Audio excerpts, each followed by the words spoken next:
안녕하세요. 오늘의 데일리 뉴스레터에 오신 것을 환영합니다. 1. 땅에는 주권이 없다. 2. 헤게모니를 위한 경쟁. 3. 연구 결과.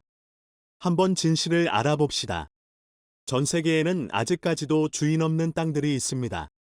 이집트와 수단 국경의 빈 땅인 비르타일, 그리고 세르비아와 크로아티아의 국경 일부 지역 인도 카슈미르의 시아첸비나, 그리고 마지막으로 국제적 합의에 의한 무주지인 남극이 있습니다. 남극은 주인 없는 무주지이지만 조만간 남극에도 새로운 국경선이 그어질 가능성이 높아지고 있습니다. 특히 남극은 기후변화가 진행되면 서남극의 얼음이 빠르게 녹을 뿐 아니라 기온 역시 크게 높아지면서 밖에서 생활할 수 있는 날수 역시 크게 늘어나고 있는 추세로 점점 남극의 지정학적 가치가 부상하고 있는데요. 그런데 조만간 남극 대륙을 중심으로 세계적인 거대한 패권 경쟁이 발생할 수 있다는 염려가 나오는 가운데 한국에서 추진 중인 남극 국제공항 프로젝트가 관심을 끌고 있습니다. 남극은 1908년 영국이 남극에 대한 영유권을 선포한 이후 뉴질랜드, 프랑스, 노르웨이, 호주, 칠레, 아르헨티나가 순서대로 영유권을 선포했습니다. 하지만 아직까지 마리버드랜드라고 불리우는 남극의 서경 90도에서 150도 사이에 위치한 구역에 대해서는 아직까지 어느 국가도 영유권 주장을 하지 않고 있습니다. 마리버드랜드를 제외한 남극 대륙을 여러 나라들이 영유권을 주장하고 있으나 아직 국제법상 남극 전체는 주인이 없는 땅입니다. 1959년 남극협약을 통해서 2048년까지 남극의 영유권 주장을 멈추기로 한 것입니다. 1959년 남극협약이 조인된 이후로 1973년과 1986년에 우루과이와 브라질, 이 각각 남극에 대한 영유권을 주장했으나 인정되고 있지 않습니다. 뿐만 아니라 제2차 세계대전 당시에 나치 독일은 노이 슈바벨란트를, 그리고 1912년에서 1946년 일본은 야마토 유키하라라는 일본 제국의 괴뢰국가를 세우려 시도한 바 있습니다. 그러나 그동안 영유권을 주장한 나라들이 철회를 한 것은 아니고 영유권이 애매해서 남극협약이 종료된 이후로는 여러 나라들이 남극에 대한 영유권을 주장할 가능성이 높아지고 있습니다.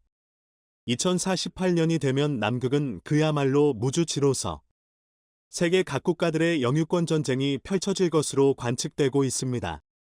남극은 그냥 얼음만 있는 땅이 아닌 천연자원이 세상에서 가장 많은 대륙 중 한 곳이기 때문입니다. 한국은 현재 남극에서 가장 인구 밀도가 높다는 킹조지 섬에 1988년도에 세종과학기지를 지은 이후로 노스의 부근에는 장보고과학기지를 지어놓은 상황입니다. 현재 한국 장보고기지는 뉴질랜드가 영유권을 주장하는 노스만 인근에 위치하고 있고 세종과학기지가 있는 킹조지 섬은 영국, 아르헨티나 등 여러 나라들이 영유권을 중첩적으로 주장하는 구역에 위치하고 있습니다.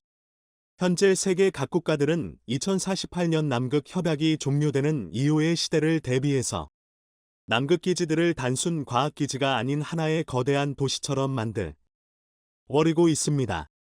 한국 장보고 과학기지에서 헬리콥터로 4시간 걸리는 거리에 위치한 미국의 맥머도 기지는 기지 안에 ATM 기기, 스타벅스 등 하나의 도시에 준하는 시설을 만들어 놓고 있습니다. 최대 1000명 이상이나 수용이 가능한 수준인데요. 미국은 현재 영유권을 남극에서 주장하고 있지 않지만 가장 남극에서 활동이 왕성한 국가입니다. 가장 강력한 기지를 가지고 있고 심지어 영유권 주장을 아무도 한 적이 없는 메리버드랜드에도 기지를 세워놓은 상황입니다. 이에 발맞춰서 중국 역시 대대적인 남극 진출 야욕을 펼치고 있는 상황입니다. 국가 경제의 규모에 맞는 대규모 과학기지를 여러 곳에 세울 예정이며 최첨단 기지를 세워 세계 만방에 뽐내고 있는 상황입니다. 과거 미국처럼 남극의 군사기지라도 만들 경우에는 그야말로 남극에서의 제3차 세계대전이 우려되고 있습니다. 한국 역시 세종과학기지, 장보고과학기지를 운영하면서 나름 남극에서 큰 지분을 차지하기 시작한 나라가 됐으나 기타 시설을 다른 나라에 의존하고 있고 특히 남극기지까지 이동하는 시간이 워낙 오래 걸려 물자 보급 등이 어려워 대원들의 불편이 매우 컸습니다. 지난 2013년 한국에서는 남극 최초의 허브공항 건설 계획을 발표하면서 남극에 대한 영향력 확대에 나선 바 있습니다. 총 길이 1.8km의 폭 500m 규모의 활주로로서 대형 수송기의 이착륙이 가능한 활주로를 건설하려 한 이 계획은 만약 실현이 됐었더라면 주변의 이태리나 미국 등 주변 국가들에게도 편의를 제공하여 수익을 창출할 수 있고 한국의 장보고 기지가 남극의 맨해튼으로 변모될 수 있었던 기회였습니다. 현재 남극에는 육상 활주로가 없는 상태이고 얼음 위를 활주로로 이용하는 수준이어서 한국에서 추진했던 안반 활주로가 건설됐었더라면 남극 최초의 국제공항이 됐었을 것입니다. 특히 지금까지는 우리나라 연구대원들이 다른 나라의 항공기들을 빌려서 환승을 해야 하고 물건도 마음껏 싣지를 못했었는데 이 공항이 건설되면 한국에서 곧바로 직항 노선을 만들 수 있게 됩니다. 남극 내 한국의 연구 인력을 더 많이 확충 가능하고 장보고 기지를 중심으로 한 하나의 남극 도시를 만들 수 있게 됩니다. 이렇게 되면 2048년 종료되는 남극 협약 이후 한국은 좀 더 유리한 위치에 오를 수 있습니다. 안타깝게도 2016년 과도한 예산 등을 이유로 사업이 무산됐고 제1쇄빙선 아웃호에 이은 제2쇄빙선 건조 사업 이후 추진을 하자는 방향으로 미뤄진 상황입니다. 그 사이에 장보고과학기지 인근의 기지를 가지고 있는 이태리 측에서 활주로 건설 계획을 내놓으면서 남극 활주로 건설의 타당성이 떨어지게 되는 것이 아니냐 하는 우려가 나오고 있습니다. 현재 한국은 남극 기지에서 오이, 토마토, 수박 등의 재배에 성공하며 남극에서 농사를 짓는 나라가 되었습니다. 그뿐 아니라 극지 연구를 위한 쇄빙선 건조를 통해 쇄빙IN 지선 기술 개발에도 세계 최고 권위의 국가가 됐습니다. 우주 개발을 통해 각종 파생 산업과 기술 발전이 이뤄지듯이 극지 연구에도 쓸데없어 보이는 연구 분야에서도 막대한 부가가치를 지닌 기술들, 연구 성과가 나오고 있는 상황입니다. 거기에 더 나아가 2048년 남극협약이 종료된 이후에는 남극이라는 인류의 마지막 남은 주인 없는 땅에 대한 쟁탈전이 벌어지는 상황에서 한국이 하루속히 다른 경쟁 국가들보다 앞서서 남극에 더 많은 연구진 파견과 더 많은 재정 지원이 필요할 뿐 아니라 지체돼가는 남극 안반 활주로 건설 사업, 요 조속한 예산 반영이 이뤄져야 한다는 의견이 나옵니다. 특히 장보고과학 기지는 아직까지 영유권 주장이 선포된 적이 없는 내리버드랜드와 비교적 가까운 거리에 위치하고 있습니다. 향후 2048 남극협약 종료 이후 출발 총선과 동시에 한국이 빠르게 움직일 수 있는 상황인 것입니다. 향후 2048년 남극 협약이 종료된 이후에는 중국과 미국의 영유권 분쟁으로 번질 가능성이 높다는 분석이 나옵니다. 아직까지 남극은 국제적 인정을 받은 주인이 없는 상황입니다. 이 상황을 틈타서 새롭게 떠오르는 패권국가인 중국과 이미 남극의 여러 개의 기지들과 거대 군사기지를 보유한 미국이 남극 대륙을 둔 영유권 분쟁이 일어날 수 있다는 분석이 나옵니다. 이 상황에서 여러 개의 민주주의 국가들이 편을 만들게 될 경우 자연스럽게 남극의 영유권과 국경선은 새롭게 그어질 수 있을 것이라는 관측이 나옵니다. 그동안 한국은 제1차 산업혁명을 농치고 대항해 시대의 황금기를 농치면서 서구 열강들이 벌이는 식민지 쟁탈전과 해외 영토 확보 전쟁에 끼어들지 못하고 말았습니다. 하지만 이제는 마지막 남은 무주지인 남극에서 오는 2048년 새로운 가능성을 찾을 수 있을 것으로 관측됩니다. 그에 앞서서 지금보다 더 많은 전 국민적인 남극에 대한 관심과 극지방에서 전해오는 연구성과 도대체 한국이 뭘 했길래 바이든이 이렇게 어쩔 줄 몰라 하며 천문학적인 돈을 바로 보내준다고 한 것일까요? 더 놀라운 것은 미국뿐만이 아니라 중국도 한국에 제발 만나달라며 난리가 나버렸는데요. 미국과 중국을 동시에 발칵 뒤집어 놓은 한국의 너무나도 강력한 한방이 무엇인지 중국이 너무나도 충격적인 발표를 했습니다. 중국이 반도체와 다른 전자제품을 만드는 데 중요한 금속인 갈륨과 게르마늄에 대한 수출을 제한한다는 폭탄 발표를 했습니다. 3일 블룸버그 통신에 따르면 중국 상무부는 이날 성명을 통해 다음 달 1일부터 갈륨, 게르마늄과 그들의 화합물이 수출 통제 대상이 된다고 발표했습니다. 이들 금속의 수출을 위해서는 상무부의 허가를 받아야 하며 수출업자들은 해외 구매자에 대한 자세한 사항을 보고해야 합니다. 상무부는 필요할 경우 수출 허가 검토가 국무원, 중국 내각으로까지 올라갈 수 있다고 밝혔습니다. 이어 해당 수출 통제 조치가 국가 안보와 중국의 국가 이익에 도움이 될 것이라고 덧붙였습니다. 중국은 갈륨과 게르마늄을 포함해 중요한 20개 원자재의 주요 생산국이며 재련과 가공 처리 분야도 지배하고 있습니다.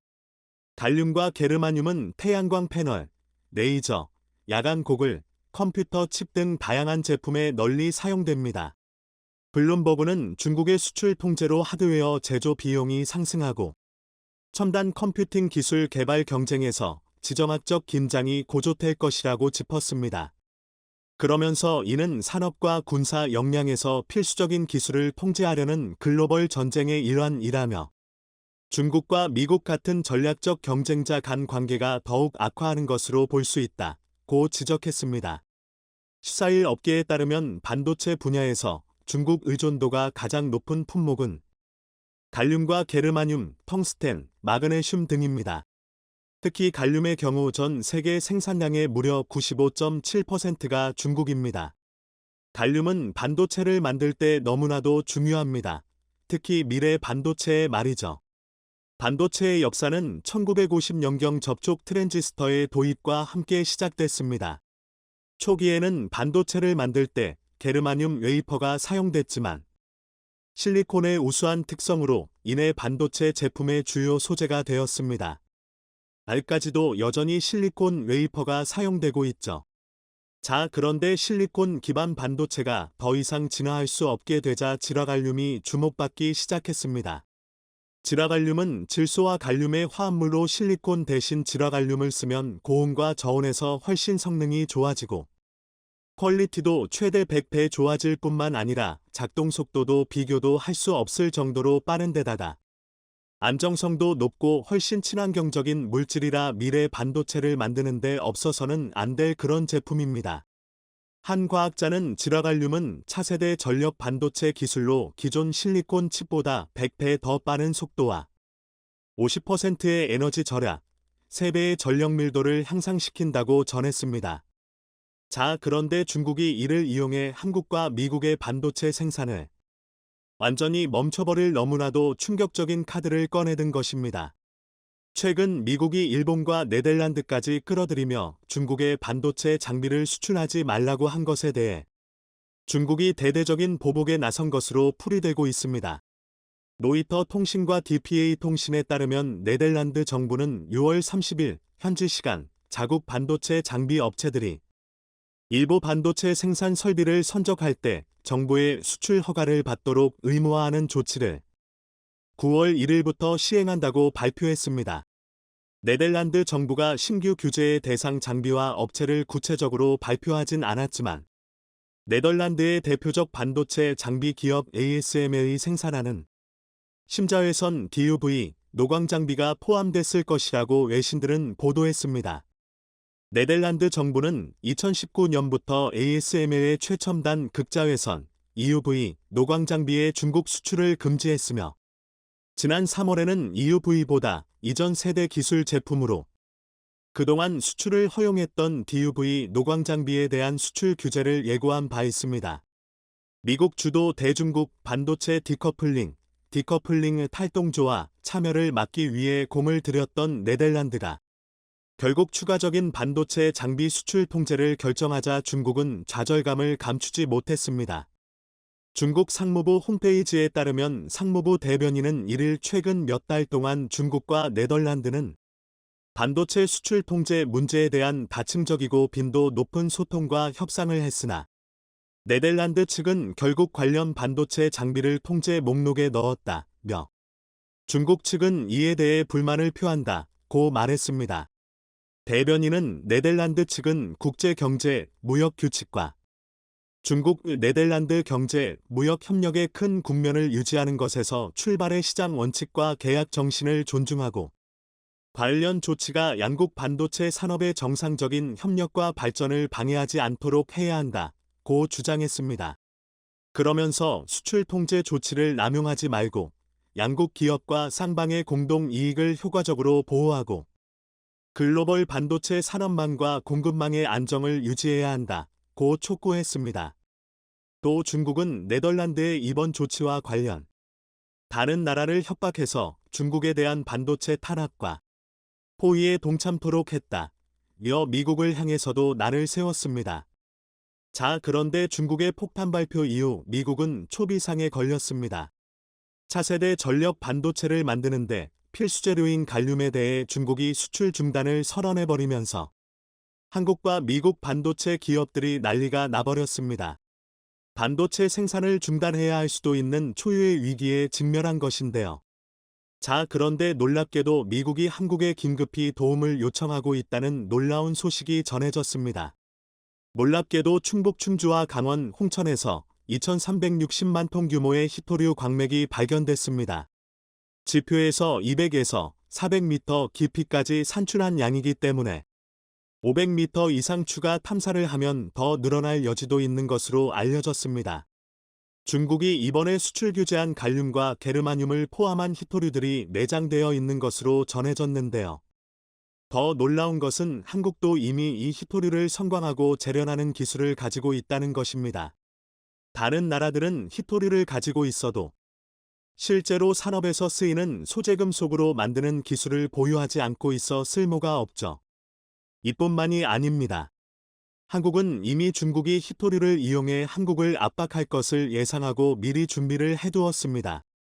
호주의 희소금속 채광 및 가공업체인 ASM, 오스트레일리언 스트러티직 머티리엘즈 LTD는 한국법인 KSM 메탈스를 통해 충북 오창에 금속 공장을 완공했습니다. 오창 공장은 1단계 설비 설치가 완료돼 시운전 중이며 연간 2200톤 생산 규모를 갖고 있습니다. 엄청나죠? 이것이 끝이 아닙니다. 한국은 히토류 부자라 불리는 호주와 초대 규모 계약을 했습니다. 현대차와 포스코가 많은 히토류 광물을 보유하고 있는 호주 노던 테리토리주, 북준주 정부 관계자와 만나 투자를 논의하기 시작했습니다. 노던 테리토리주는 니콜 맨션 주정부 차관이 한국을 방문해 주요 기업과 광물 에너지 분야 투자를 논의한다고 24일 밝혔습니다. 니콜 차관은 현대차와 포스코 퓨처엠 등을 만났습니다.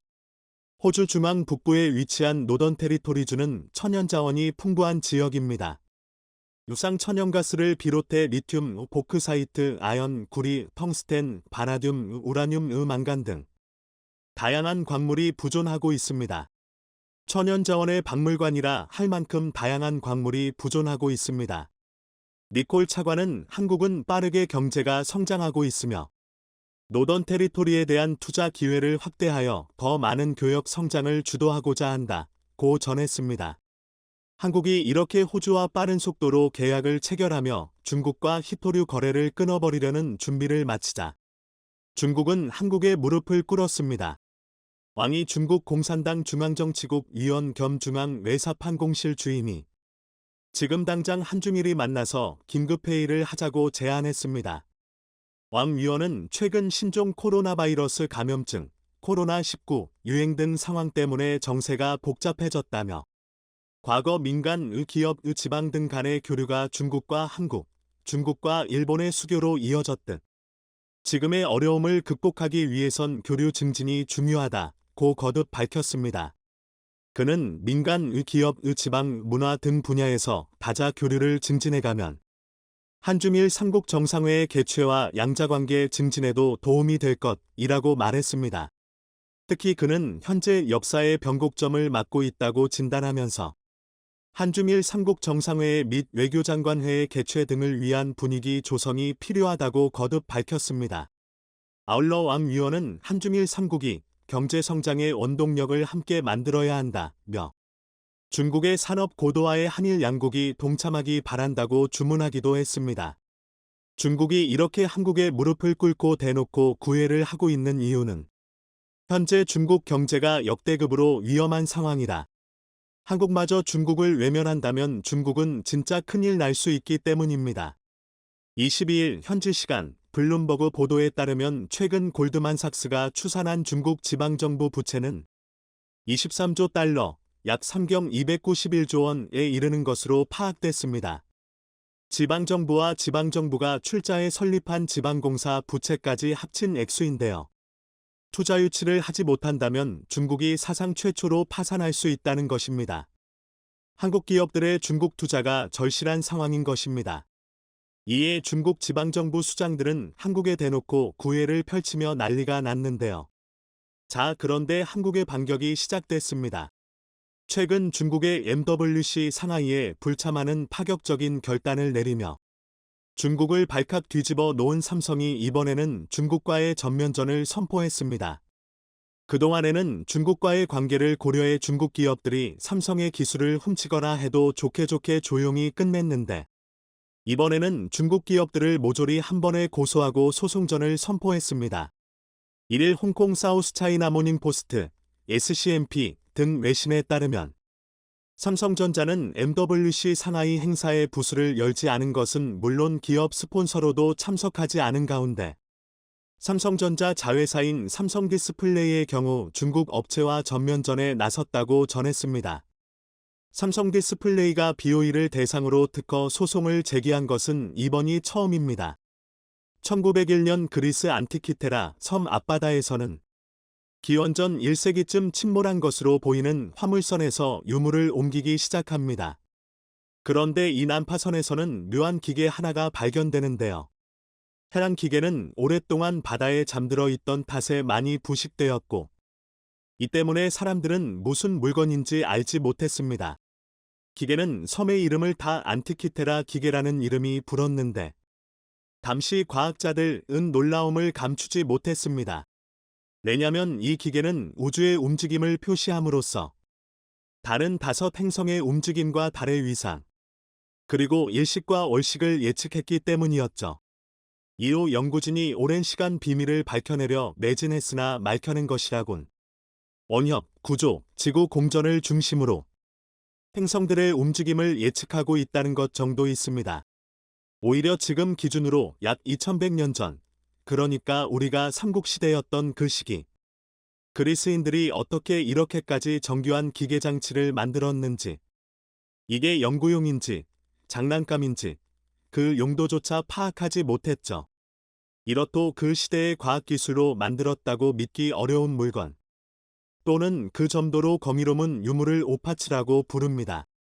이에 안티키테라 기계를 비롯해 독일에서 발견된 3600년 전 천문반 네브라 스카이 디스크, 몰롬비아에서 2500년 전 만들어진 비행기 모형 활금 서들이 있고 좀 더 크게 보자면 이집트의 피라미드도 이에 해당한다고 볼 수 있습니다. 그렇다면 우리 한반도에는 이런 오파치가 있을까요? 네, 가피 상상도 할 수 없는 금 조각 하나가 하수구에서 발견됐기 때문입니다. 아마 여러분들도 경주 안압지, 필레율이 나는 이름에서 알 수 있듯 이는 작은 연못인데 삼국을 통일한 직후 674년 문무왕이 축조했죠. 그런데 이 안압지의 본래 이름은 월지입니다. 이 연못은 삼국 통일 후 축조했기 때문에 약간의 사치를 가미했는데 삼국사기현은 2월에 궁궐 안에 연못을 파고 살을 만들어 화초를 심고 짐기한 새와 짐승을 길렀다고 기록하고 있습니다. 하지만 조선시대를 거쳐 일제감점과 한국전쟁을 겪은 월지는 상당히 훼손됐습니다. 특히 1926년 경주군수 박광렬은 월지 풍경을 즐기겠다며 월지 주변 노점상이 들어서며 말 그대로 개판이 됐죠. 신라시대 왕자가 살았던 동궁터가 노접 포장마치가 된 겁니다. 그러다 1975년 경주종합개발계획이 수립되면서 월지에 대한 발굴이 시작되는데 이 연못에서 한국 역사에서 가장 화려한 유물들이 쏟아져 나왔습니다. 5,000평의 조금 부족한 연못에서 무려 33,000점이 나왔죠. 그리고 2016년 11월 하수구를 조사하다 오파츠가 발견됐죠. 2016년 11월 경주의 동궁과 월지를 발굴하면 국립경주문화재연구소는 이제 조사 막바지에 이르렀습니다.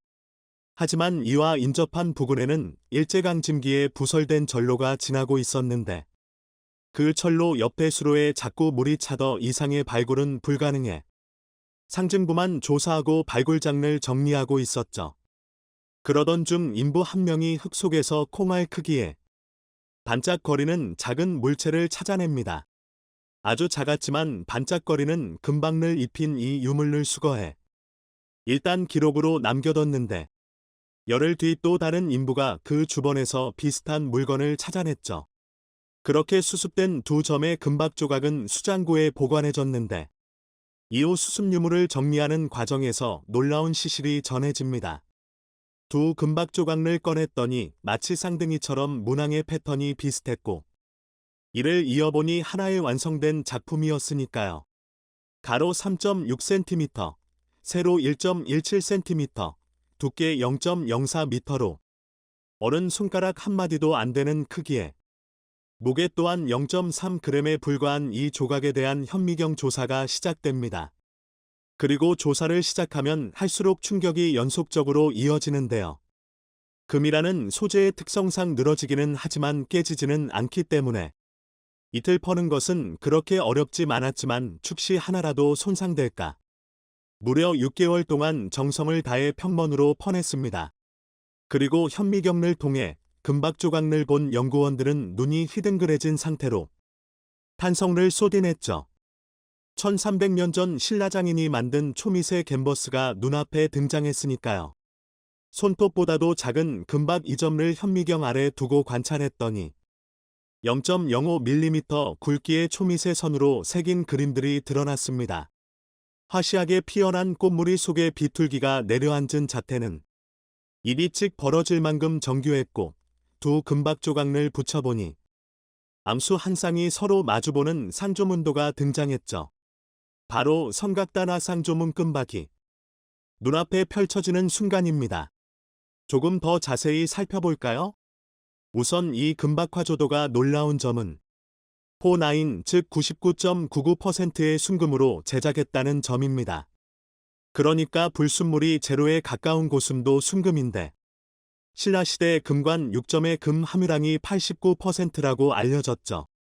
불순불 제로에 가까운 정령 기술은 현대 시대에도 거의 불가능한 것처럼 여기지는데 1300년 전에 이 정령 기술을 확보하고 있었던 겁니다. 이 99.99%의 순금 0.3g을 두께 0.04mm로 얇게 펴 초미세 캔버스를 만든 후 미세 도구를 사용한 초금 기법으로 새와 꽃을 아주 정교하게 새겨 넣었죠. 머리키락 굵기인 0.08mm보다 기는 0.05mm 이하의 굵기 각선으로 캔버스의 왼쪽과 오른쪽에 두 마리의 새를 새 주위에는 위에서 내려다보는 구도로 묘사한 꽃문양 반화를 새겼죠. 꽃솔과 새의 깃털 간격이 고작 0.1mm도 안 되는 무수한 선으로 새겼지만 겹치는 부분 따위는 없습니다. 이게 과연 1300년 전 인간이 만든 것이 맞나 싶을 만큼 대단한 작품이죠. 이를 조사한 국립경주문화재연구소는 현재까지 알려진 당대 전 세계 고대 공예품들 가운데 이 금박만큼 미세 기공술을 쓴 전례가 없다며 극찬을 아끼지 않았는데요. 더 재미있는 점은 이 그림들이 워낙에 미세한 선으로 새겼기 때문에 구체적 형상을 보려면 현미경으로 6배 확대해야만 확인이 가능한데 지난 영상에서 말씀드렸듯 그 기술력을 보려면 복원이 가능해야 합니다. 그래서 이를 국가무형문화재 김용훈 조각장을 포함해 현직 장인들에게 같은 크기의 금속판에 재현해 보도록 했는데요. 결과는 당연히 실패. 확대경을 시용해 기는 절필 등을 이용해 머리카락 굵기 0.08mm의 미세한 선은 어렵게 새길 수 있었지만 신화장인처럼 지우자재로 새를 그리고 꽃을 그리는 건 엄두도 내지 못했습니다. 사진에서 보실 수 있듯 머리키락과 선의 굵기를 비교한 사진들 보면 쉽게 이해가 됩니다. 그러니까 1300년 전 장인들의 뛰어난 손감각으로 확대경과 미세 철필 등의 도구를 썼을 것이라 추정만 할 뿐, 이를 동일하게 복원하는 것은 실패한 겁니다.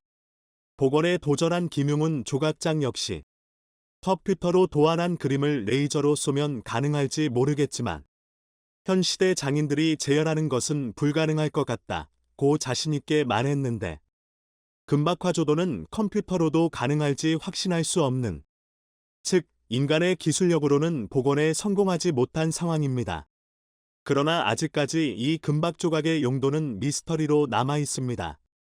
학계에서는 동궁과 월지가 신라시대 별궁터라는 점에 근거해 언실에서 사용되던 용품의 일부일 것으로 추측합니다. 실기물의 끝 장식이거나 마구리 장식일 가능성이 높은데 쓰임새가 정확히 밝혀지지는 못한 상황입니다. 일부에서는 이를 종교유물로 보기도 합니다. 누군가에게 과시할 수 없을 만큼 초미세 세공법을 사용했다는 점으로 볼 때 인간이 아닌 신에게 방치는 봉헌품의 일부일 가능성을 본 것이죠. 또한 제작 기법도 완전히 밝혀내지 못했습니다. 김경일 국립경주문화재연구소 학예사는 넓은 금판에 문양을 새긴 뒤 필요한 부분을 오려냈을 것이다. 현미경 분석 결과 금박을 선에 맞춰 잘라낸 흔적이 확인됐다고 설명합니다.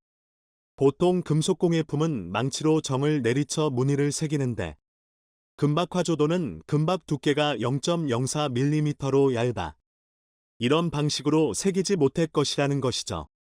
당대 최고로 일컬어지는 신라장인의 솜씨는 고려시대의 장인들과도 비교할 수 없는 수준인데요.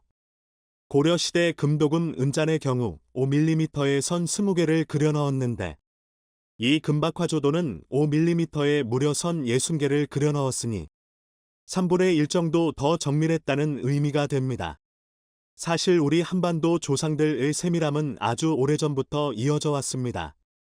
지난 편 소개해드린 청동기 시대 거울인 단유세문경, 국보 제141호 정문경은 2300년 전에 만들어졌음에도 거울에 새겨진 선의 골 깊이가 0.7mm, 선의 간격이 0.3mm, 선의 굵기가 0.2mm로 나타났죠. 이니 우리 조상들의 세공기법은 청동기 시대에 완성된 것이 아닐까 생각될 정도입니다. 보통 한국인을 두고 전 세계에서 유일하게 쇠젓가락을 사용하는 민족이라며 손기술이 뛰어난 배경을 쇠젓가락을 꼽기도 하는데, 그렇다면 신라시대 아니 청동기 시대 우리 조상들은 도대체 무엇을 사용하셨길래 이렇게 세밀한 손기술을 가졌던 것일까요? 지금 우리가 입을 다물지 못하는 우리 조상들의 기술, 예술, 문화들은 어쩌면 빙산의 일각은 아닐까요?